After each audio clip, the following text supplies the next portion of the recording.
Bienvenidos a un recorrido por uno de los casos más escalofriantes de la historia de Mobile, Alabama. Antes de empezar, escribe en los comentarios desde dónde nos escuchas y la hora exacta en que escuchas esta historia.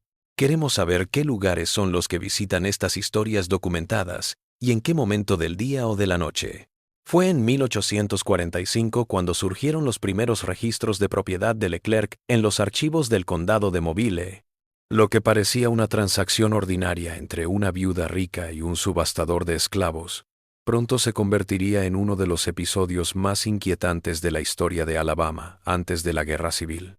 Los documentos encontrados en la renovación de un juzgado en 1963 destaparon una serie de sucesos tan enmarañados psicológicamente que los investigadores desecharon la idea de que fuera real y lo atribuyeron a una invención. Pero cuanto más evidencia iba desenterrando registros de iglesias, cartas privadas, libros de contabilidad del condado, más perturbadora se volvía la imagen que iba emergiendo, una que desafiaría todo lo que pensábamos saber sobre el poder, la obsesión y la oscuridad que puede consumir incluso a los miembros más respetables de la sociedad. Isabella Leclerc, una rica viuda francoamericana, era reconocida en la sociedad de Mobile por su elegancia y mecenazgo de las artes. Después de la muerte de su esposo en 1842, conservó su inmensa propiedad en la calle Dauphin, al oeste de lo que hoy es Bienville Square. La casa de 3 pisos con columnas blancas era un monumento a la riqueza familiar, amasada con intereses navieros y corretaje de algodón. Pero tras su apariencia perfecta y sus jardines pulcros, el silencio se había ido instalando. El silencio que surge cuando el dolor se cristaliza en algo más peligroso. Según los registros parroquiales de la Catedral Basílica de la Inmaculada Concepción, Isabella dejó de ir a misa todos los domingos en el invierno de 1843, algo que el padre Thomas Barrett anotó como inusual en su diario. El alejamiento de la viuda de la sociedad fue lento pero evidente. Viejos amigos lo echaron de menos en los bailes de temporada y en las obras benéficas. Su pequeño personal doméstico, reducido a lo imprescindible, comunicó que su señora se mostraba cada vez más fría. En la primavera de 1845, Isabella apareció en público por primera vez en casi un año en una subasta de esclavos cerca del muelle de Mobile.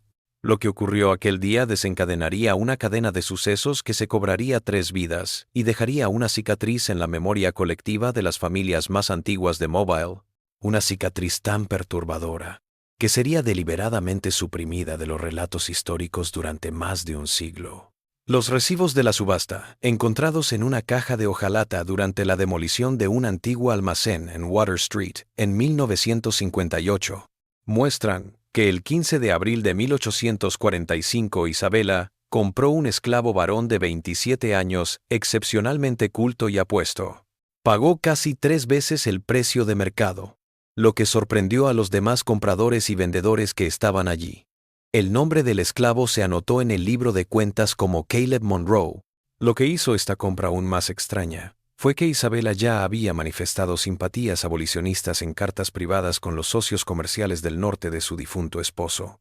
Estas cartas, guardadas en el Departamento de Archivos e Historia de Alabama, revelan a una mujer que una vez escribió con elocuencia sobre la bancarrota moral de la esclavitud humana.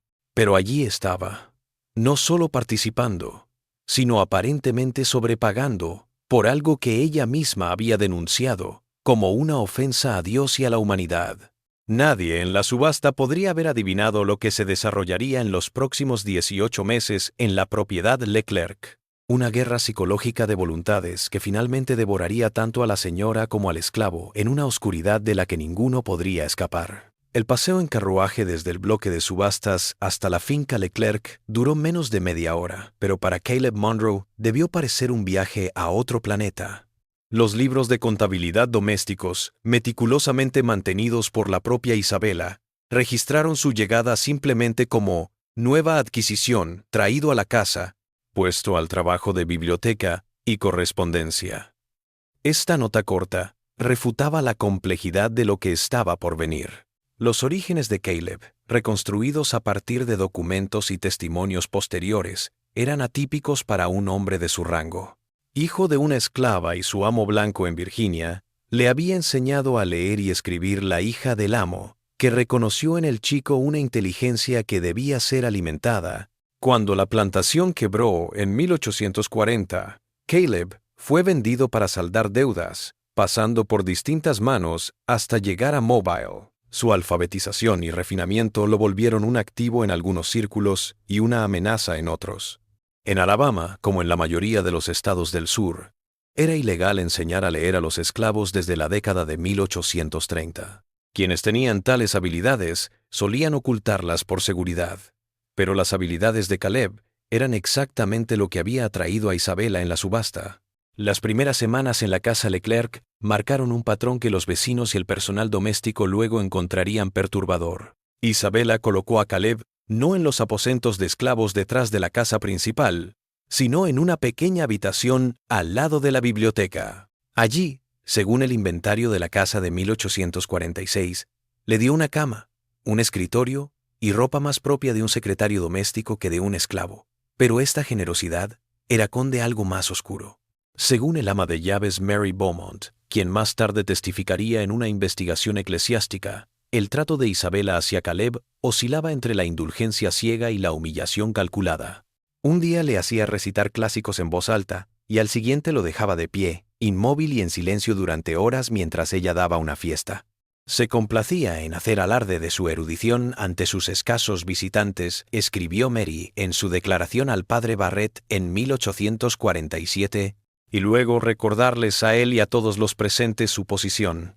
Era como si necesitara recordarle que cualquier cosa que le otorgara podía ser retirada en un instante.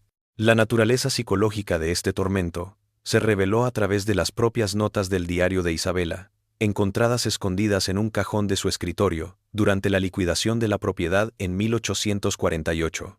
Él se niega, no con el cuerpo, sino con la mirada, anotó en junio de 1845. Me persiguen con un juicio que no puedo soportar. Hoy le hice leer a Milton en voz alta durante 3 horas, hasta que se quedó ronco. Pero terminó el trabajo sin decir una palabra. Su dignidad es un muro que debo derrumbar. Esta obsesión con romper a Caleb, al mismo tiempo que lo elevaba, creó una tensión en la casa que los pocos sirvientes que quedaban podían sentir, pero no se atrevían a mencionar. Según los registros de la cocina y las facturas de los proveedores locales, Isabela ahora realizaba pedidos de comidas más elaboradas y exigía que Caleb cenara en la mesa principal con ella en lugar de con el personal doméstico o en sus habitaciones. A los ojos del mundo exterior, cuando lo avistaban, parecía el arreglo doméstico peculiar, pero privado, de una viuda excéntrica.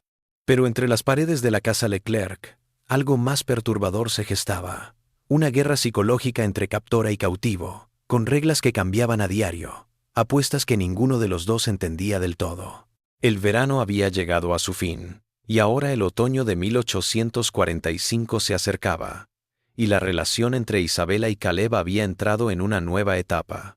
Según su diario de septiembre y octubre, Isabela empezó a ponerlo a prueba con encargos cada vez más difíciles, dictándole cartas a socios de negocios, llevando las cuentas de la casa y hasta representándolo en reuniones con comerciantes locales.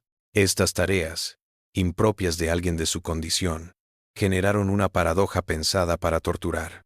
Era a la vez propiedad y mandatario, esclavo y amo sustituto. Los libros de cuentas de los tenderos de la calle Dauphin confirmaron que en este tiempo Caleb llegó a la ciudad en nombre de Isabela, con poder para hacer compras y tomar decisiones que normalmente habría hecho un hombre de negocios libre o un pariente de confianza. Las reacciones fueron desde la hostilidad abierta hasta la acomodación perpleja. Algunos tenderos se negaron a tratar con él, y otros, conscientes del poder y la fortuna de Isabela, cedieron a regañadientes. Lo que estos acontecimientos públicos representaron para Caleb solo puede adivinarse a partir de indicios dispersos. Una carta encontrada en 1860, escrita por Caleb, pero nunca enviada, da una rara visión de su estado mental. Cada día camino en la cuerda floja de 2 mundos imposibles. En uno me dan poderes por encima de mi rango.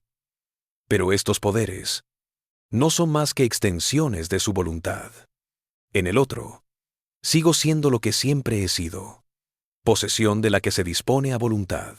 La crueldad es estar obligada a vivir en ambos mundos, Esta carta, escondida en la encuadernación de un ejemplar de El paraíso perdido en la biblioteca, reveló a un hombre muy consciente del juego psicológico que se estaba llevando a cabo y tal vez empezando a planear su propia contraestrategia. Las alusiones bíblicas y literarias que salpican la misiva indican que Caleb no era una marioneta ciega de Isabela, sino que estaba construyendo su propia narrativa interna para preservar su sentido de sí mismo. Pero el comportamiento de Isabela se volvió más errático. Sus diarios de este tiempo revelan a una mujer dividida. Estoy estudiando sus movimientos, escribió en noviembre de 1845. Cuando llego a una habitación, lo miro a él antes que a mis invitados. Me sorprendí a mí misma, arreglándome antes de llamarlo a la biblioteca esta mañana. ¿Qué tontería es esa? El servicio, ahora reducido a Mary Beaumont y 2 criados más, observó el cambio en su ama. Según recordó luego Mary, Isabela empezó a arreglarse de nuevo, a vestir las ropas y joyas que no había vuelto a lucir desde antes de la muerte de su marido. Pidió que cada día pusieran flores frescas en la biblioteca y en las habitaciones contiguas de Caleb. Lo más revelador fue que empezó a mandar a casa temprano a los criados, dejándose a sí misma y a Caleb solos en la casa principal durante horas. Lo que pasó esas noches se convirtió en un rumor que eventualmente saldría de la casa. Una vecina, Elizabeth Hawley, que vivía justo al este de la propiedad de Leclerc, le escribió a su hermana en enero de 1846. La viuda mantiene las luces encendidas hasta muy tarde. A veces hay música, ella tocando el piano, el esclavo pasando las hojas. Otras veces solo se oye el susurro de las voces. Es muy extraño y ha llamado la atención de los que se fijan en esas cosas. La tensión psicológica que se había ido gestando llegó a su punto álgido a finales del invierno, cuando Isabela tomó 2 decisiones que cambiarían para siempre el curso de los acontecimientos. En primer lugar, por lo que el condado pudo decir, comenzó el papeleo sin precedentes para liberar a Caleb, una libertad legal que eliminaría la mayor barrera entre ellos. En segundo lugar, despidió al personal de servicio, que quedaba con 2 semanas de anticipación y una indemnización, vaciando la casa de todos los testigos de lo que estaba por venir. Mary Beaumont, alarmada por lo que había presenciado, acudió al padre Barrett en la catedral antes de partir de Mobile para permanecer con familiares en Nueva Orleans. Su partida en febrero de 1846 inició lo que se conocería como los 18 meses de silencio en la casa Leclerc, en donde la casa se aisló cada vez más de la sociedad. Sus habitantes se mostraban en público con poca frecuencia, y la verdad de lo que sucedió en su interior solo se revelaría a través de la evidencia dispersa que quedó atrás. El invierno y la primavera de 1846 fueron de reclusión casi absoluta para la propiedad Leclerc. Los recibos de los comerciantes locales muestran que continuaban realizando pedidos de provisiones para el hogar, alimentos, etc., pero los dejaban en la puerta de servicio sin ver a Isabela ni a Caleb. El dinero siempre se dejaba en sobres cerrados, las cantidades justas, como en una casa que, a pesar de estar cada vez más aislada, funcionaba con precisión. Lo que hace que este tiempo sea tan complicado de registrar son las faltas de entradas en el diario de Isabela. Los informes diarios habituales sobre su estado mental cesaron en febrero de 1846 y no se reanudaron hasta agosto. Esta laguna de 6 meses es una de las mayores incógnitas del caso, un vacío que los historiadores e investigadores han tratado de llenar. Pero otros papiros dan atisbos de este tiempo. Los documentos de manumisión que Isabela había puesto en marcha seguían su curso por los tribunales, chocando con la resistencia de las autoridades locales, reacias a conceder la libertad a un esclavo varón en una situación doméstica tan peculiar. Los archivos judiciales de abril de 1846 indican que Isabela le pagó al abogado James Forsyth para que impulsara su caso, lo que le valió salir temporalmente de su confinamiento. Un secretario judicial del condado, William Jenkins, escribió en una carta privada a su hermano: «La viuda Leclerc vino hoy a jurar otra declaración jurada». Su aspecto había cambiado radicalmente, más delgada, con una intensidad febril en la mirada. Aún más sorprendente fue la manera en que llegó, con su esclavo, Monroe, caminando a su lado en lugar de detrás de ella, actuando como un hombre libre. El murmullo en el pasillo del juzgado fue instantáneo e indignado. Esta aparición pública, aunque corta, causó un revuelo en la sociedad de Mobile. Los archivos parroquiales de la catedral indican que en mayo de 1846, un grupo de feligreses preocupados se dirigió al P. Barrett con respecto a la situación moral en la propiedad. No se hizo nada, pero fue el principio de una mirada más atenta a la casa cada vez más enigmática. Mientras tanto, en la casa de Dauphin Street, la dinámica entre Isabella y Caleb se estaba redefiniendo de formas que ninguno de ellos podría haber previsto. La única evidencia de este tiempo son unas cartas sin enviar halladas en sus aposentos tras los sucesos de 1847. Estas misivas, dirigidas a un antiguo compañero esclavo de sus días en Virginia, revelan a un hombre dividido entre la nueva influencia y la incertidumbre.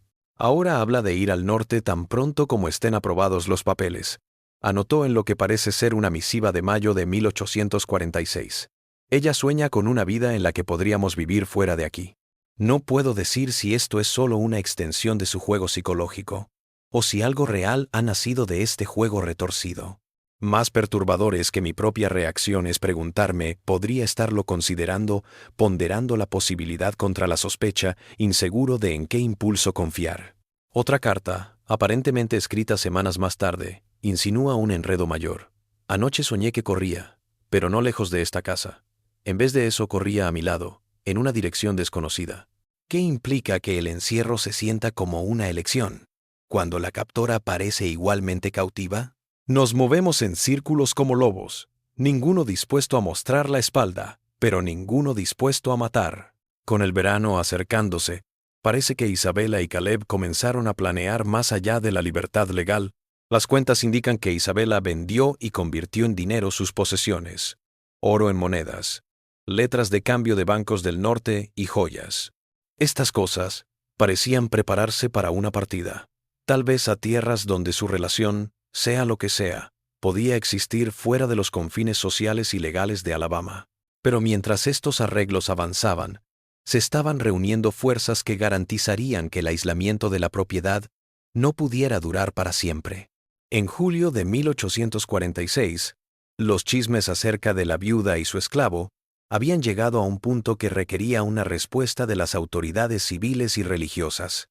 Los 18 meses de silencio estaban a punto de romperse, desatando consecuencias que ni Isabella ni Caleb podrían haber imaginado. Cuando el diario de Isabella se reanudó en agosto de 1846, el tono era muy diferente de sus entradas anteriores. Había desaparecido la observadora calculadora que registraba sus experimentos psicológicos. En cambio, había una mujer que escribía con pasión sobre libertad, fuga, posibilidad. Decidimos ir a Boston, escribió el 12 de agosto. Mi prima Charlotte vive allí y dice que su casa nos acogería. Aunque he sido vaga sobre quién me acompañase. Los papeles deberían estar aprobados en septiembre, y partiremos antes de la primera helada de Mobile. Este plan, explicado en varias entradas, cambió por completo la perspectiva de Isabella. La mujer que una vez compró un hombre en una subasta, ahora vendía sus posesiones del sur, y se preparaba para comenzar una nueva vida, en la que esa relación pudiera existir fuera de los confines de la propiedad. Si esto significó una verdadera evolución emocional o una nueva obsesión psicológica, es una de las grandes preguntas del caso. Para Caleb, la idea de esta migración al norte parece haber despertado emociones encontradas. Sus cartas no enviadas de este tiempo muestran a un hombre oscilando entre la esperanza y la sospecha. Ella habla de nuestro futuro con tanta certeza, escribió a fines de agosto. Como si el pasado pudiera desecharse como una prenda de vestir demasiado pequeña. Pero, ¿puede la libertad otorgada alguna vez sentirse realmente como libertad conquistada? Y me pregunto si el que ha poseído puede llegar a mirar de verdad como un igual al que antes poseyó. Pero a pesar de estas dudas internas, todo lo que mostraba externamente era que estaba ayudando en los arreglos para partir. Las provisiones que compró en su nombre a tenderos de Mobile incluían mapas de estados del norte, ropa de abrigo, y libros sobre sociedad y costumbres de Massachusetts. También viajó en varias ocasiones a la pequeña comunidad de gente de color libre de Mobile, tal vez en busca de contactos que le pudieran ser de utilidad en el norte. Estos preparativos no pasaron desapercibidos. A principios de septiembre el padre Barrett llegó sin avisar a la casa Leclerc. Era la primera vez en casi 6 meses que alguien de la sociedad de Mobile entraba por sus puertas. Los detalles de esta visita se encuentran en el informe oficial del sacerdote al obispo de Mobile, que fue descubierto en los archivos diocesanos en 1959. Encontré a la señora Leclerc casi irreconociblemente agitada, escribió Barrett. La viuda digna de nuestro recuerdo se ha transformado en una mujer de energía salvaje y mirada perdida. Más perturbador fue su insistencia en que el esclavo Monroe se uniera a nuestra conversación, sentándolo en la silla de su difunto esposo y mencionando repetidamente sus pensamientos sobre los temas que discutí. Cuando le pregunté por los rumores sobre su acuerdo doméstico, se rió sin ganas, diciendo que la comprensión de Mobile sobre nuestra situación no importa, porque pronto estaremos fuera de su alcance. El informe del padre Barrett causó la suficiente alarma como para alertar en voz baja a las autoridades civiles. El sheriff del condado, Robert Daniels, comenzó a patrullar la zona cercana a la propiedad Leclerc. Los tenderos que tomaban pedidos en la casa fueron interrogados sobre lo que contenían y cómo interactuaban. Los documentos de manumisión, que habían avanzado lentamente por los canales burocráticos, fueron sometidos de repente a trámites adicionales que detuvieron su progreso. Isabela parecía darse cuenta de esta mirada. Sus diarios de mediados de septiembre revelan una paranoia creciente. Los ojos están en la casa hoy. Un subsheriff se quedó en nuestra puerta por casi 10 minutos. C. aconseja cautela y cree que deberíamos irnos antes de que finalicen los papeles. He escrito a Charlotte, preguntando qué navieras son las más discretas. La creciente presión de las fuerzas externas abrió nuevas grietas en la extraña asociación de Isabela y Caleb.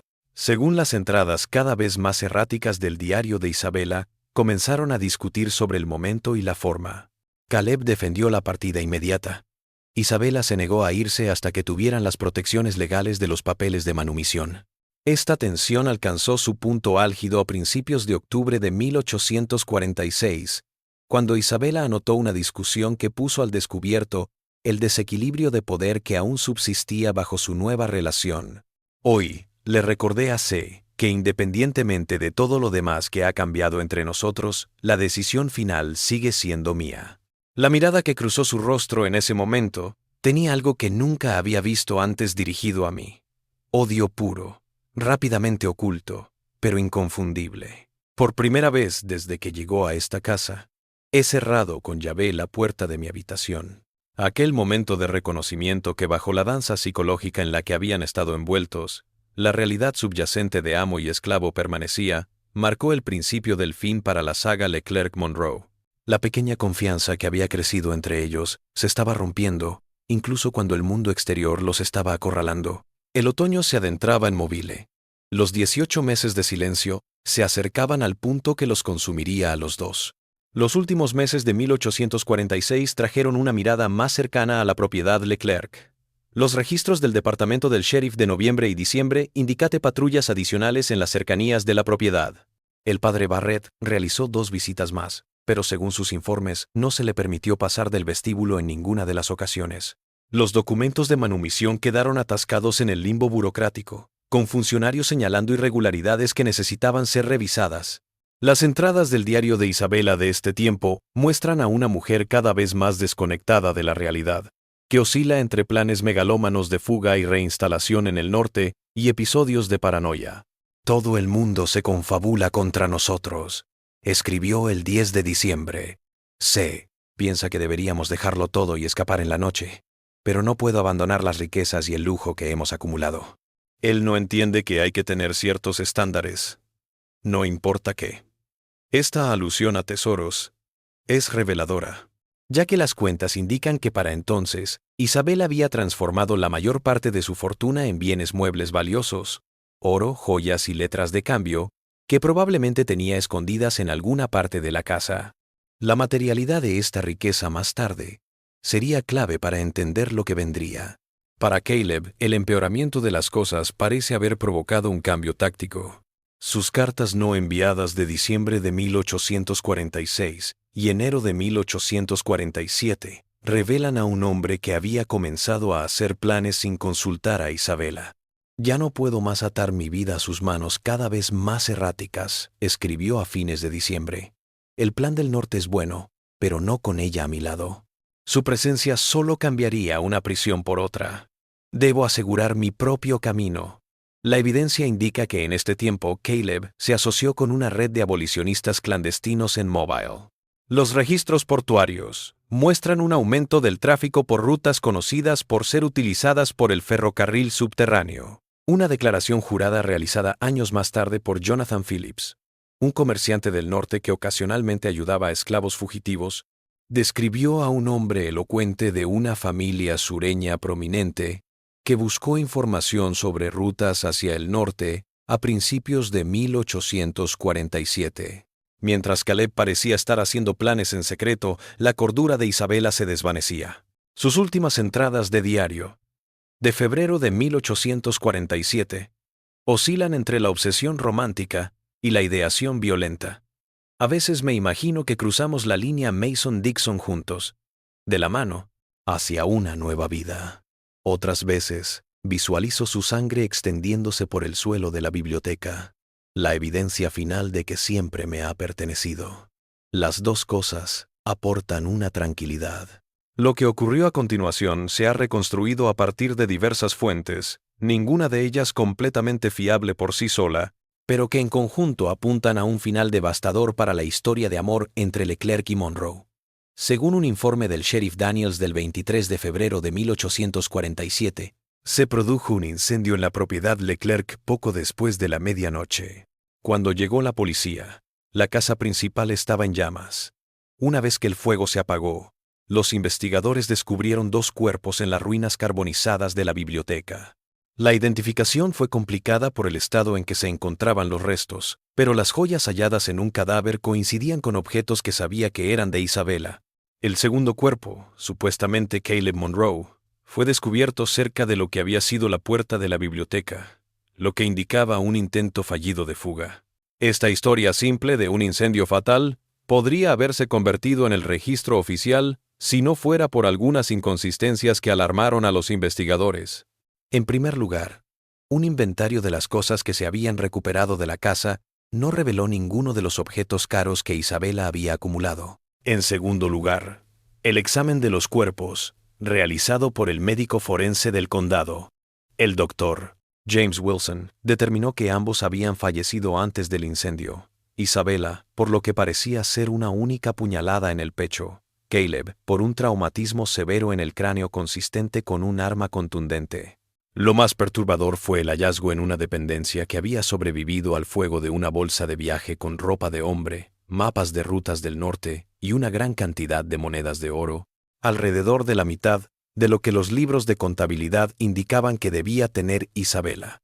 Este hallazgo abrió la puerta a una teoría que nunca pudo ser resuelta del todo. ¿Había asesinado Caleb a Isabela y huido con la mitad de su fortuna? ¿Los había descubierto Isabela y lo había atacado solo para morir en la pelea? ¿O había una tercera persona, conocedora de las joyas, que los mató a los dos y provocó el fuego para ocultar el crimen, llevándose solo una parte de las joyas para no levantar sospechas de robo? El informe final del sheriff Daniels, de abril de 1847, determinó que el esclavo Monroe mató a su ama cuando descubrió que planeaba romper sus promesas y fue asesinado en la lucha posterior, en la que el fuego comenzó por causas desconocidas.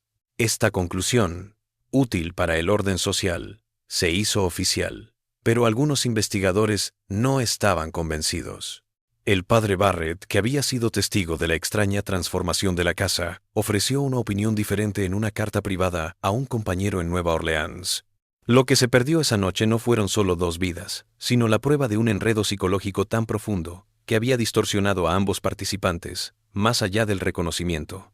Fuera por violencia entre ellos o por agentes externos que se aprovecharon de su aislamiento, lo trágico es cuán totalmente la sociedad desconoció lo que sucedía tras esos muros hasta que terminó en llamas. El caso se cerró formalmente en el verano de 1847. Los restos carbonizados de Isabela fueron enterrados en la parcela familiar en el cementerio Magnolia, y los restos supuestamente de Caleb Monroe fueron enterrados en una tumba sin marcar en las afueras de la ciudad. El armazón quemado de la casa Leclerc permaneció en pie durante casi una década, considerado un lugar de mala suerte por los lugareños, antes de ser demolido en 1856 para dar paso a una nueva estructura.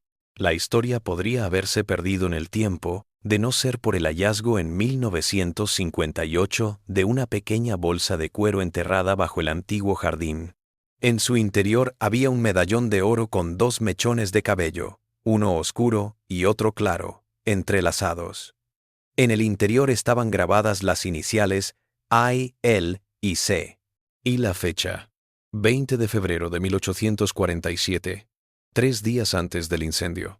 Este hallazgo, sumado a los expedientes que han salido a la luz a lo largo de los años, garantiza que la verdad de lo que ocurrió entre Isabella y Caleb Monroe permanezca como uno de los enigmas psicológicos más perturbadores de la historia de Mobile. Lo que inició como una relación de poder y humillación se transformó en algo más.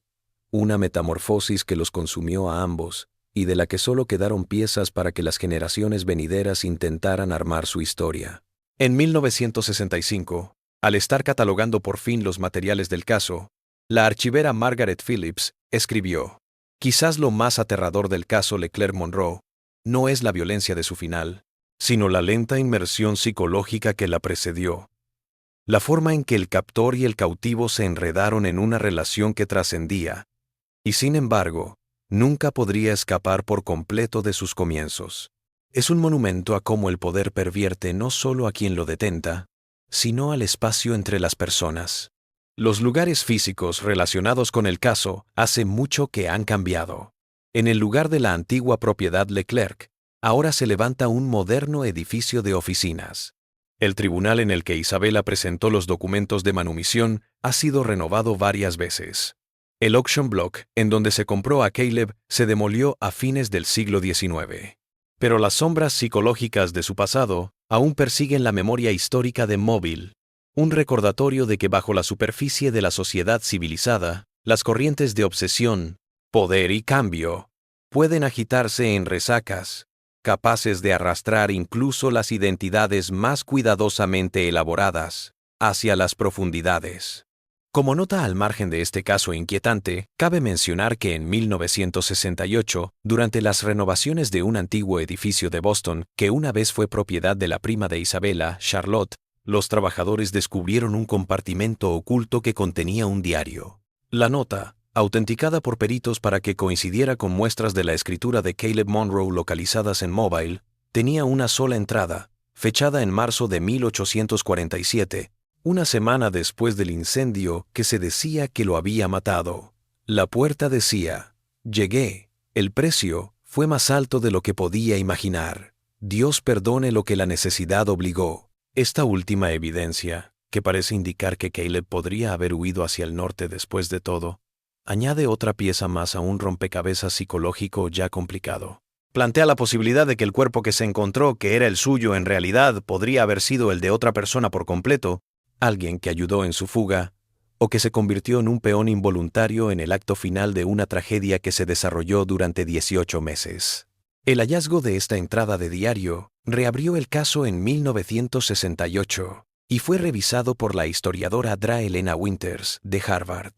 Entre ellos, una carta de Charlotte Leclerc a su abogado de abril de 1847, en la que pregunta cómo crear un fideicomiso para un nuevo pariente que debe permanecer en el anonimato en todos los documentos legales por motivos de pesienta. Seguridad personal. Los registros del First National Bank of Boston indican que en mayo de 1847 Charlotte creó dicho fideicomiso con un depósito inicial de aproximadamente la mitad de los bienes líquidos de Isabella. Su investigación desenterró más documentos que habían sido ignorados o suprimidos en estudios anteriores. El destinatario aparecía simplemente como C.M. con instrucciones de que los retiros se realizaran en persona presentando un anillo de sello de oro específico, un anillo que se sabía que pertenecía al difunto esposo de Isabella y que faltaba en el inventario de posesiones recuperadas del incendio. Estos preparativos financieros indican una premeditación que hace que los eventos de febrero de 1847 sean aún más perturbadores. Si Caleb huyó de Boston con la mitad de la fortuna de Isabella, entonces, ¿qué pasó la noche del incendio? ¿Y quién fue el segundo cuerpo descubierto en las ruinas de la propiedad Leclerc? La investigación de la Dra. Winters la condujo a los archivos del pequeño pueblo de gente de color libre de Mobile y a la familia de Solomon Jenkins, un carpintero que a veces trabajaba en la propiedad Leclerc. El hijo mayor de Jenkins, Thomas, desapareció en febrero de 1847, la misma semana del incendio.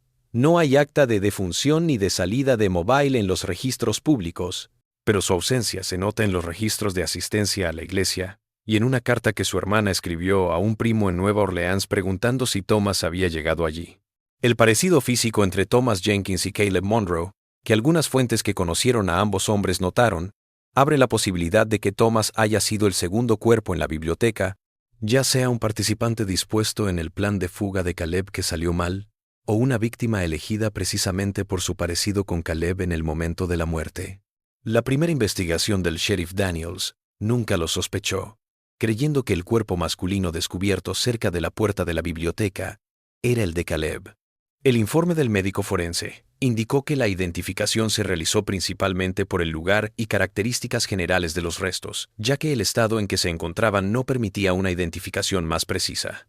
En la Alabama de mediados del siglo XIX, la muerte violenta de un esclavo o un hombre negro libre rara vez generaba el tipo de investigación que habría descubierto tal sustitución. Más evidencia de que Caleb sobrevivió se encuentra en los registros del censo de Massachusetts de 1850. Estos archivos nombran a un C. Montrose, un nativo de Virginia que vivía como un hombre de color libre en una pequeña casa de Charlotte en Cambridge.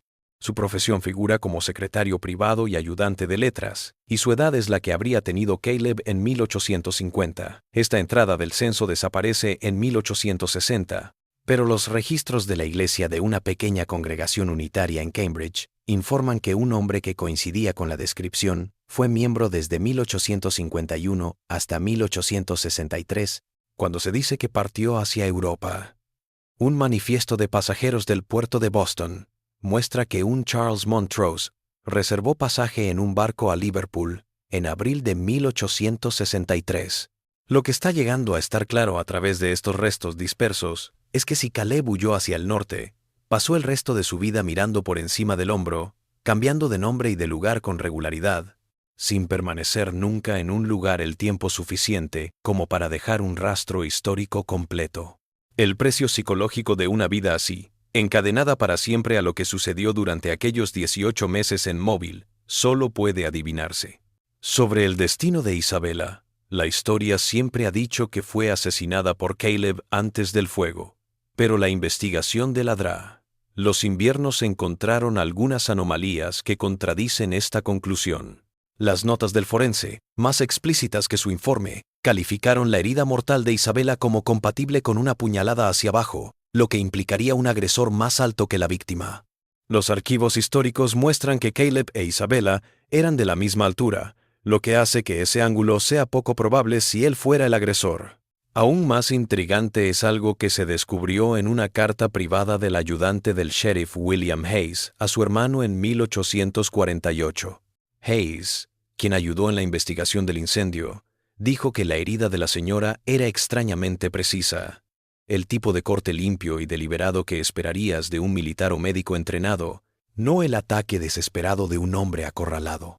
Esta observación cobra importancia teniendo en cuenta que algunos de los compañeros más cercanos al sheriff Daniels en Mobile habían estado en el ejército y parecían estar especialmente molestos por los rumores sobre Isabella y Caleb.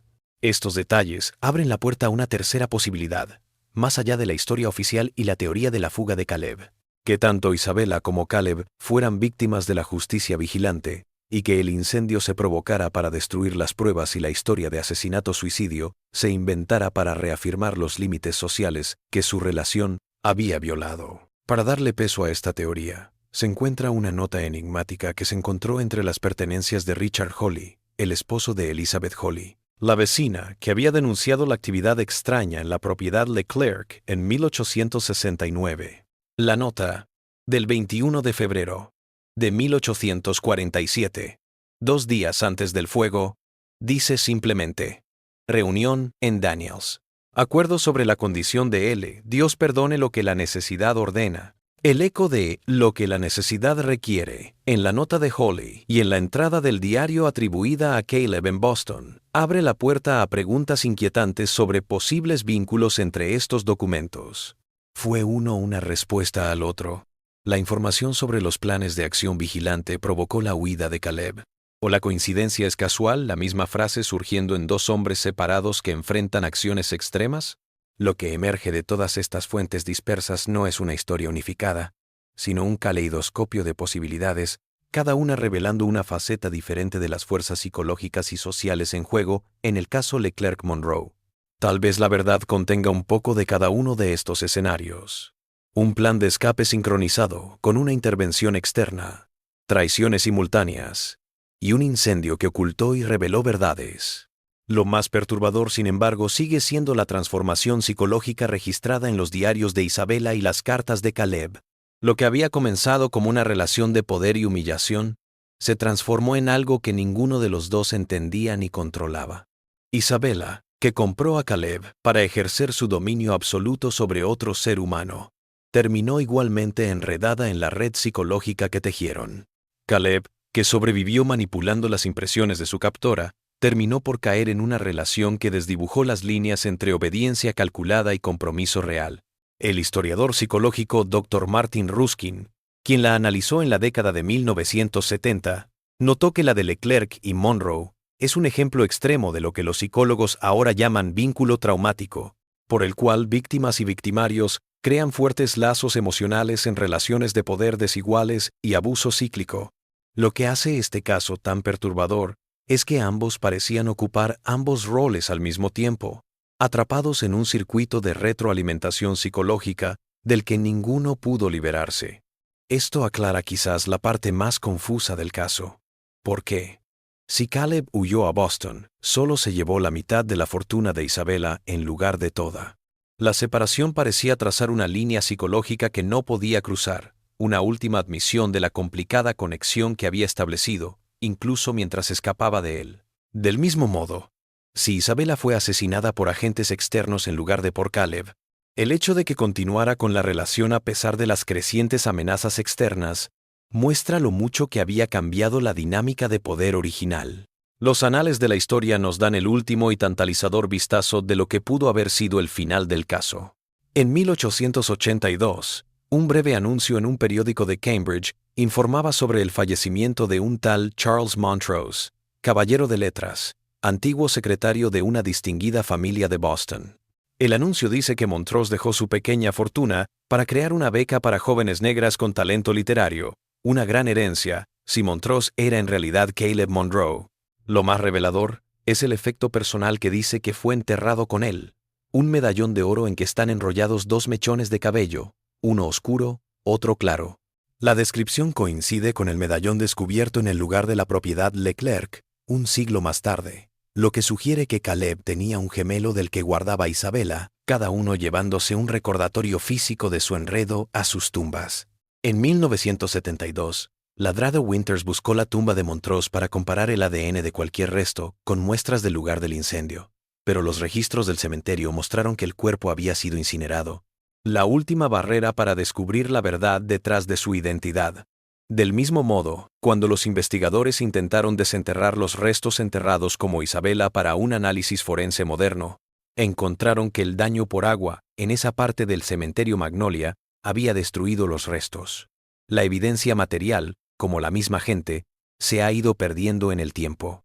Lo que queda es la sombra psicológica de su pasado, un recordatorio de cómo el poder corrompe, no solo al que lo ejerce, sino a las relaciones que se construyen a su alrededor.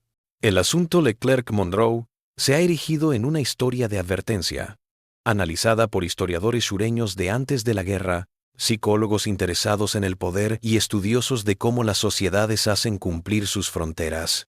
Los 18 meses que Isabela y Caleb pasaron en su campo de batalla psicológico cada vez más aislado, son una manifestación extrema de las perversiones generadas por la institución de la esclavitud, perversiones que no solo victimizaron a los esclavizados, sino también a los esclavistas. Tal vez la última palabra sobre el caso debería dejarse a Mary Beaumont, el ama de llaves, que había sido testigo de los primeros pasos de la relación y cuyo relato al padre Barrett había proporcionado parte de la primera documentación externa. En 1860, ya lejos de Mobile, anotó en su diario: «Pienso a menudo en aquella casa de Dauphin Street y en las dos almas cautivas que encierra. Empezaron siendo ama y esclava, pero terminaron siendo algo sin nombre, atrapadas en una prisión que crearon juntas, cada una con la llave y la cadena de la celda de la otra. Ojalá que estos enredos sean escasos en el mundo, porque devoran a todos los que en ellos se adentran. Los lugares físicos relacionados con el caso han cambiado mucho desde hace tiempo. En el lugar de la antigua propiedad Leclerc, ahora se levanta un moderno edificio de oficinas. El tribunal en el que Isabela presentó los documentos de manumisión ha sido remodelado en varias ocasiones. El bloque de subastas donde se compró a Caleb fue demolido a fines del siglo XIX. Pero las sombras psicológicas de su pasado aún persiguen la memoria histórica de Mobile. Un recordatorio de que bajo la superficie de la sociedad civilizada, las corrientes de obsesión, poder y cambio pueden agitarse en resacas capaces de arrastrar incluso las identidades más cuidadosamente elaboradas hacia las profundidades. En 2003, durante las reformas de la Biblioteca Pública de Cambridge, los obreros hallaron un compartimento secreto, en lo que había sido la sala de lectura privada, con un pequeño libro encuadernado en cuero. El libro, que se identificó que era de mediados del siglo XIX, solo tenía una entrada, escrita con letra elegante. Isabela consideraba que el poder era algo que una persona podía ejercer sobre otra. Lo que ninguno de los dos comprendió hasta demasiado tarde fue que el poder no provenía de su posesión sobre mí, sino del control que poco a poco logramos ejercer el uno sobre el otro. Para cuando nos dimos cuenta de nuestro encierro mutuo, escapar exigía un sacrificio que ninguno de nosotros podía hacer solo, y lo hicimos, aunque no de la forma que ninguno de los dos esperaba. Redacto este último testamento no para quienes me buscarán, sino para quienes me comprenderán algún día. Hay cárceles de paredes, cárceles de leyes, cárceles de corazones. Las últimas son las más difíciles de eludir. C. M. El libro fue fechado con carbono y su escritura analizada, y los expertos confirmaron que se trataba de un documento de mediados del siglo XIX. Si es una confesión real de Caleb Monroe o una falsificación histórica, es algo que los estudiosos aún discuten. Como muchas cosas en el caso Leclerc-Monroe, no hay resolución. Solo más preguntas, dejando su maraña psicológica perdurando a través de los años. Una sombra que el fuego, la distancia, la muerte no pudieron borrar. Cuando la Biblioteca Pública de Cambridge lo añadió a su colección histórica en 2005, el conservador lo expuso junto a una cita de Emily Dickinson, cuya vida coincidió con los acontecimientos de Mobile. El corazón quiere lo que quiere o no quiere. Tal vez esa frase es lo que mejor se acerca a describir lo que sucedió entre Isabela Leclerc y Caleb Monroe durante aquellos 18 meses de silencio. Un descenso a deseos que siempre estuvieron más allá de lo que podían alcanzar y siempre confinados por las realidades de su época y lugar. El caso Leclerc-Monroe sigue vivo y cada generación reinterpreta su significado. Lo que perdura es la fuerza perturbadora de su relato para explorar los abismos de la psique humana. Esos territorios donde el poder, la obsesión y la identidad se confunden en sombras que no dejan indemnes ni a los poderosos ni a los vulnerables. Los marcadores históricos oficiales ni siquiera nombran a Caleb Monroe. En cambio, hablan de la importancia arquitectónica de la casa original y su destrucción en un incendio de causa desconocida. Este borrado en sí mismo es el último capítulo de una narrativa marcada por lo que no se dijo. Los silencios de Isabela y Caleb durante sus meses de reclusión. Los silencios de una sociedad que no quería afrontar las implicaciones de su relación, y los silencios en los anales de la historia que aún oscurecen partes esenciales de su destino. En Mobile hoy los guías turísticos a veces mencionan el incendio de Leclerc al pasar por el edificio moderno que ocupa el lugar de la antigua casa, pero pocos conocen la historia psicológica completa de lo que sucedió allí. Pero para quienes han analizado el caso, estos silencios dicen mucho. En los huecos entre los eventos registrados, en las contradicciones y coincidencias imposibles de resolver, entrevemos la silueta de una verdad psicológica más perturbadora de lo que ninguna historia singular puede contener. Que el poder corrompe, no solo en la práctica, sino en sí mismo, distorsionando los lazos humanos en algo que la víctima y el victimario no podían imaginar convertirse. El último secreto de Isabela y Caleb Monroe puede no ser lo que ocurrió la noche del 23 de febrero de 1847, sino cómo dos personas que iniciaron en los extremos de la relación de poder más extrema de Estados Unidos pudieron enredarse hasta tal punto que, más de un siglo y medio después, no podemos desentrañar su historia ni escapar de las preguntas inquietantes que continúa planteando sobre los lugares más oscuros del corazón humano.